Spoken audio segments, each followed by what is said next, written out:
નમસ્કાર વિદ્યાર્થી મિત્રો, આજે આપણે ધોરણ 8 વિષય ગણિત પાઠ 9 બૈજિક પદાવલી અને નિત્ય સમ એની સમજ મેળવીશું. તો પદાવલી એટલે શું? દરેક પદાવલી ચલ અને અચલના સંયોજનથી બને છે. જેમ કે y+4 માં y એ ચલ અને 4 એ અચલ પદ છે. 5xy - 3 માં 5 એ સહગુણક, xy એ ચલ અને 3 એ અચલ પદ છે. અચલ એટલે શું? જેની કિંમત બદલાતી નથી, જેની કિંમત ફિક્સ હોય. જેમ કે પદાવલીમાં લખવામાં આવતી ધન કે ઋણ તમામ સંખ્યાઓ તેને અચલ કહે છે. ચલ એટલે શું? કે પદાવલીમાં લખવામાં આવતા x, y, a, b વગેરે જેવા આલ્ફાબેટિક અક્ષરો જે અલગ અલગ કિંમતો ધારણ કરે તો તે અનુસાર પદાવલીની કિંમતો બદલાય છે, તેને ચલ કહે છે. દાખલા તરીકે 2x+5 માં y = 1 લેતા 2 એટલે કે yની જગ્યાએ yની કિંમત મૂકીશું તો 2 એટલે 2 + 5 = 7. yની કિંમત 2 લેતા 2 × 2 + 5 એટલે કે 4 + 5 = 9 અને yની કિંમત 3 લેતા 6 + 5 = 11. હવે આગળ સંખ્યા રેખા આધારે રજૂઆત. તો સંખ્યા રેખા ઉપર x - 4 દર્શાવો. ઉમેરવા જમણી બાજુ ખસવું પડે અને બાદ કરવા ડાબી બાજુ ખસવું પડે. અહીંયા એક સંખ્યા રેખા દોરેલી છે, બરાબર. હવે એમાં છે x - 4. x - 4 તો 0 થી x પર જવાનું છે, એટલે કે 1 એકમ અંતર ખસવાનું છે અને ત્યાંથી 4 એકમ અંતર એટલે કે 0 થી 4 એકમ અંતર બાદ કરવાના છે, એટલે ડાબી બાજુ ખસવું પડશે. સંખ્યા રેખા ઉપર 2x+1 દર્શાવો. તો એને આપણે અહીંયા સંખ્યા રેખા પર દર્શાવી છે 2x.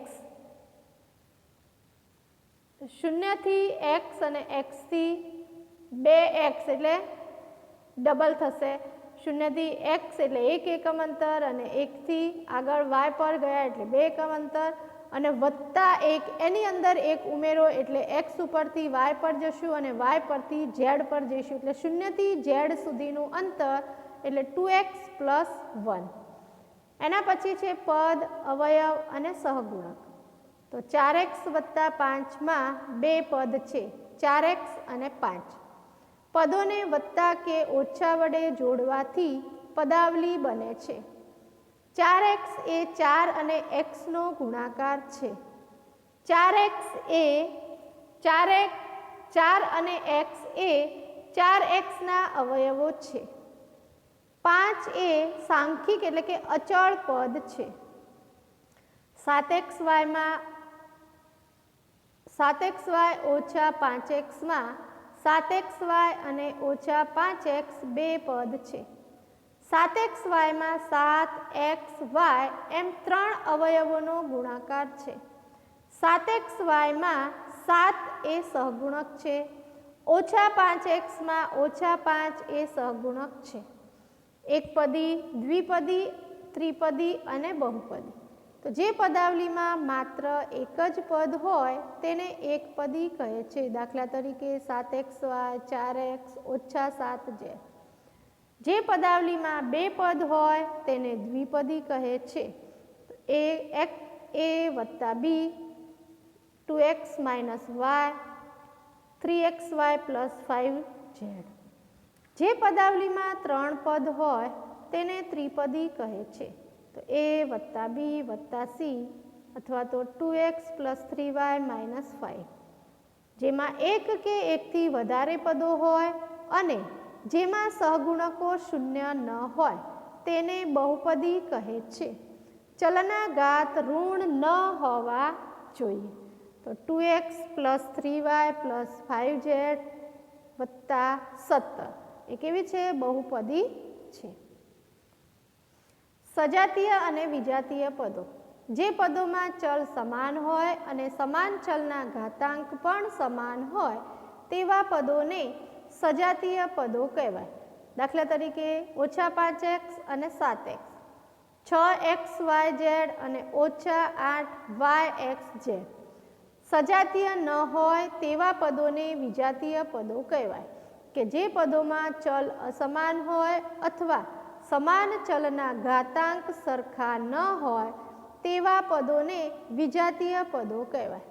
તો 7x અને 7y, 3x અને 5xy, 3xy અને 5yz. હવે છે બૈજિક પદાવલીઓના સરવાળા બાદબાકી. તો 7x² - 4x + 5 અને 9x - 10નો સરવાળો કરો. હવે સરવાળો આપણે બે રીતે કર્યો છે, ઊભી રીતે અને આડી રીતે. તો 7x² - 4x + 5 સજાતીય પદોની નીચે સજાતીય પદો મૂક્યા છે. તો +5 - 10 એટલે -5, -4x + 9x, મોટી સંખ્યા 1 + 1 માઇનસ છે એટલે બાદબાકી થશે. 9x માંથી 4x જશે તો 5x, મોટી સંખ્યાનું ચિહ્ન પ્લસ એટલે +5x અને 7x². એ જ વસ્તુને આડી રીતે કર્યું છે. 7x² વત્તા સજાતીય પદોને સાથે મૂક્યા છે. -4x + 9x અને 5 - 10 એટલે 7x² વત્તા 5x - 5. બીજી રકમ છે 7xy વત્તા 5yz - 3zx, 4yz વત્તા 9zx - 4y અને -3xz વત્તા 5x - 2xy એનો સરવાળો કર્યો છે ઊભી રીતે.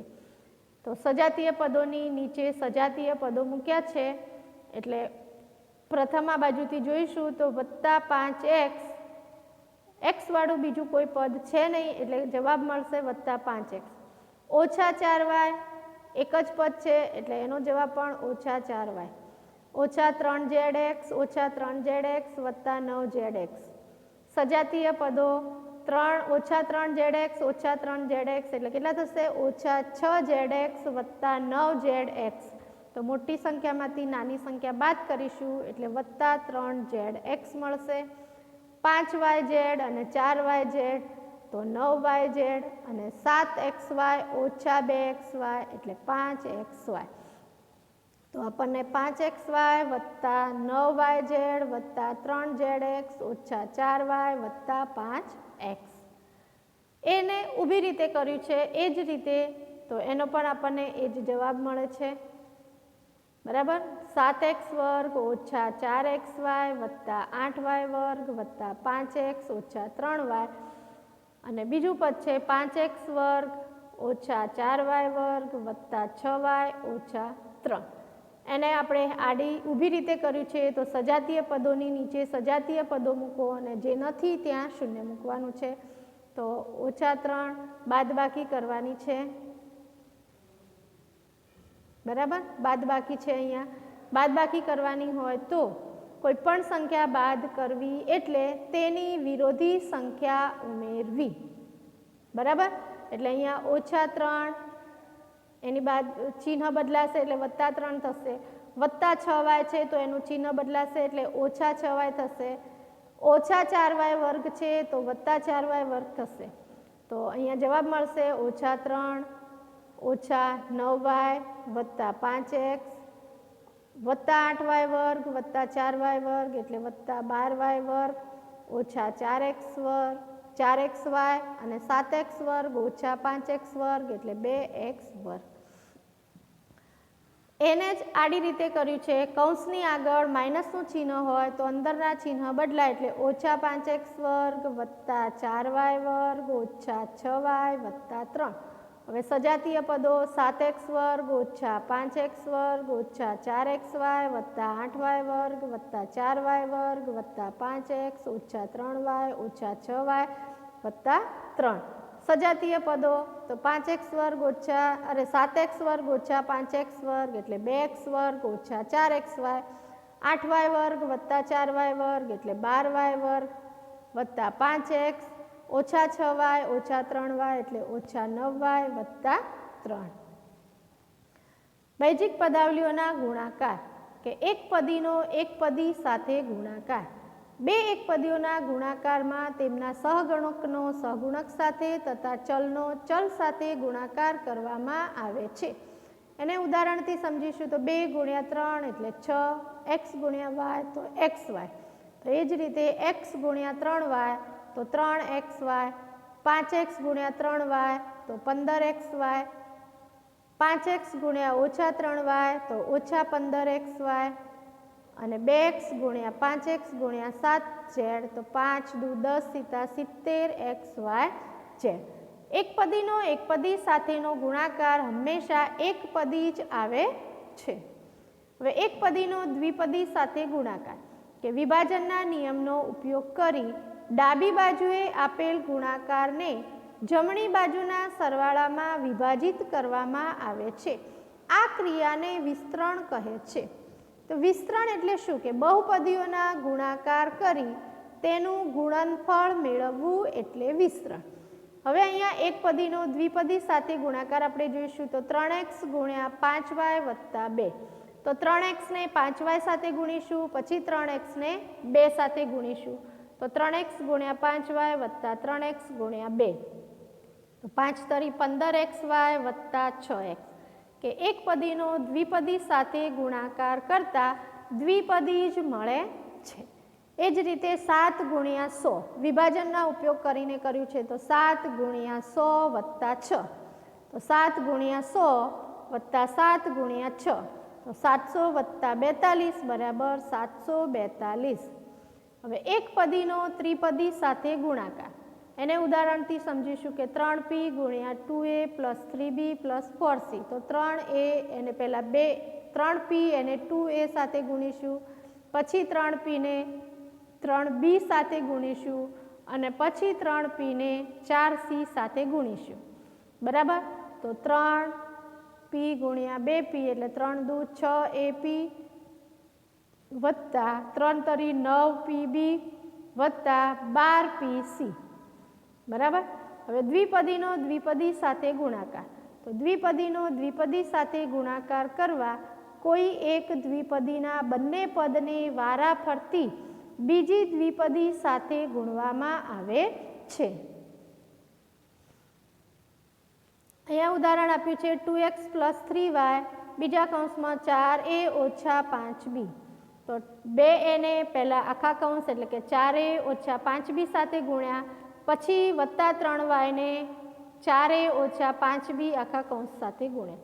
હવે એકપદીનો દ્વિપદી સાથે ગુણાકાર તો 2x × 4a ઓછા 2x × 5b વત્તા 3y × 4a ઓછા 3y × 5b. હવે 4 દુ 8ax ઓછા 5 દુ 10xb વત્તા 4 તરી 12ya ઓછા 5 તરી 15yb. દ્વિપદીનો દ્વિપદી સાથેનો ગુણાકાર બહુપદી મળે છે. હવે દ્વિપદીનો ત્રિપદી સાથે ગુણાકાર તો દ્વિપદી એટલે કે a + 7 બીજા કૌંસમાં x² + 3a + 5 તો a ને આખા કૌંસ વડે ગુણ્યા, પછી 7 ને આખા કૌંસ વડે ગુણ્યા તો a ગુણ્યા એટલે a³ + 3a² + 5a + 7a² + 21a + 35. સજાતીય પદોને સાથે મૂક્યા તો a³ + 7 ને 3 10a² + 21 ને 5 26a + 35. હવે x + a બીજા કૌંસમાં 2a - 3b + c ઓછા 2a - 3b કૌંસની બહાર c નું સાદું રૂપ આપો.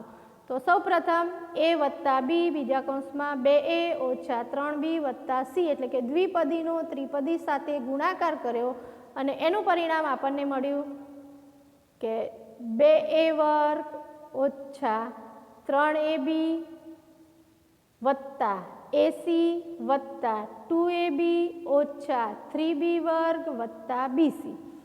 એની સાથે સજાતીય પદો કરીને એનું પરિણામ મળ્યું તો 2 વર્ગ ઓછા 3 ઓછા ab વત્તા 2ab ઓછા 3b વર્ગ વત્તા બીસી વત્તા એસી.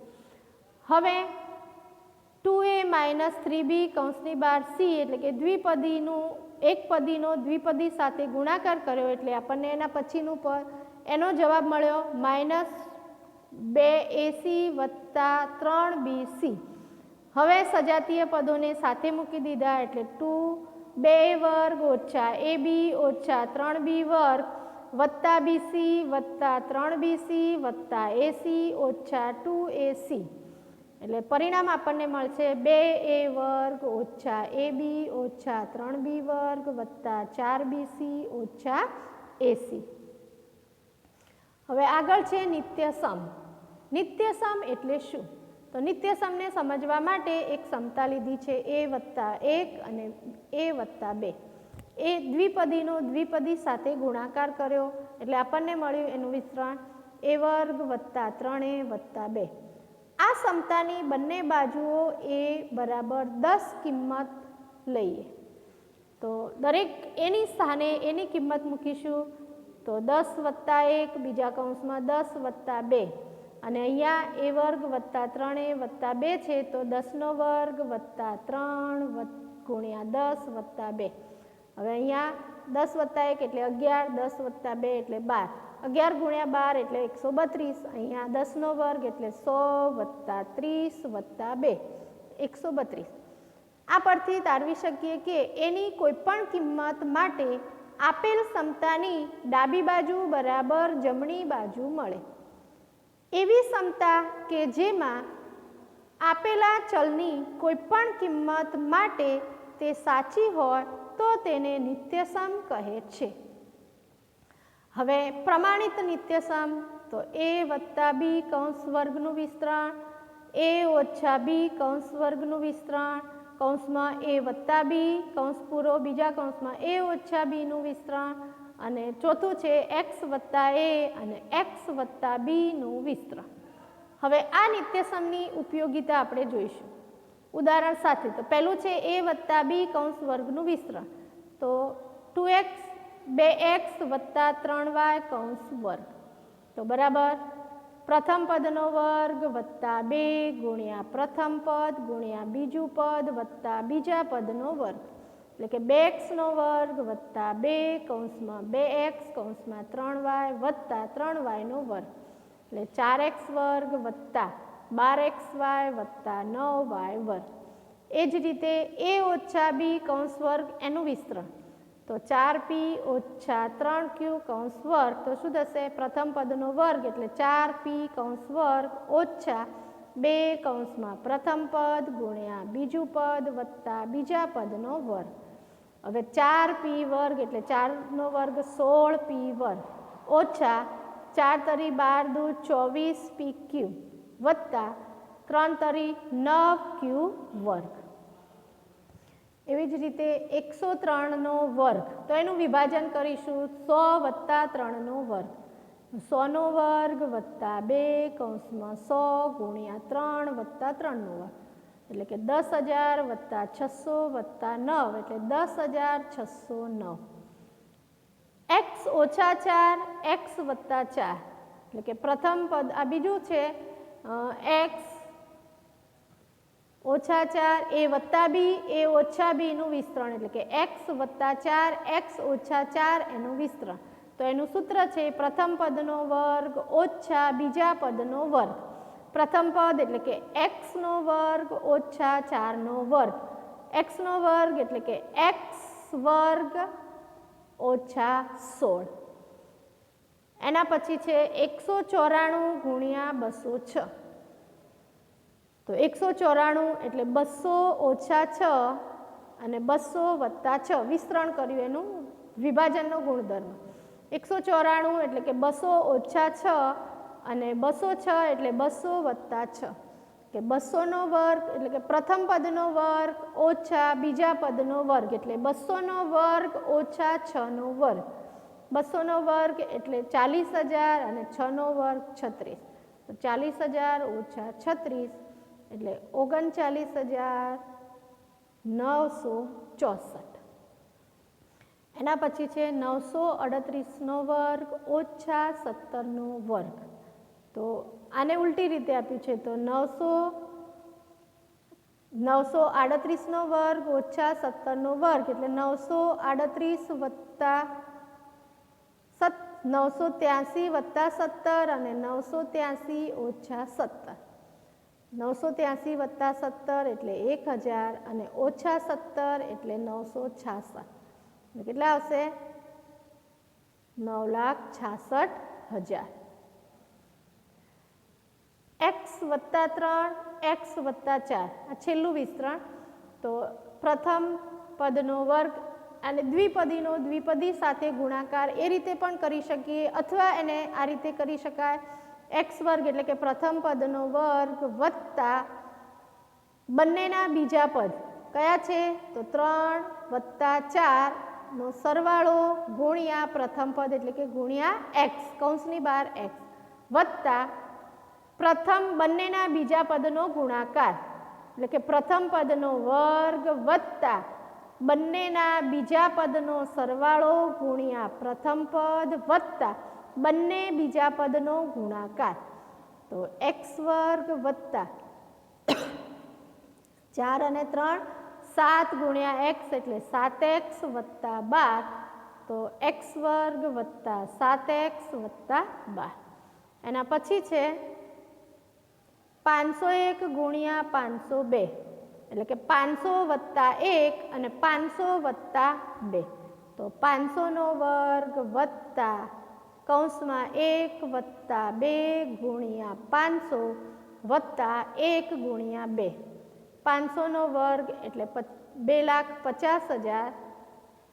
150 1 વત્તા 2 એટલે 3 3 પંચા 15 એટલે 1,500 વત્તા 2 એકા 2 તો 2,51,502. વિદ્યાર્થી મિત્રો આપણું આજનું કાર્ય અહીંયા પૂર્ણ થાય છે. ફરી મળીશું.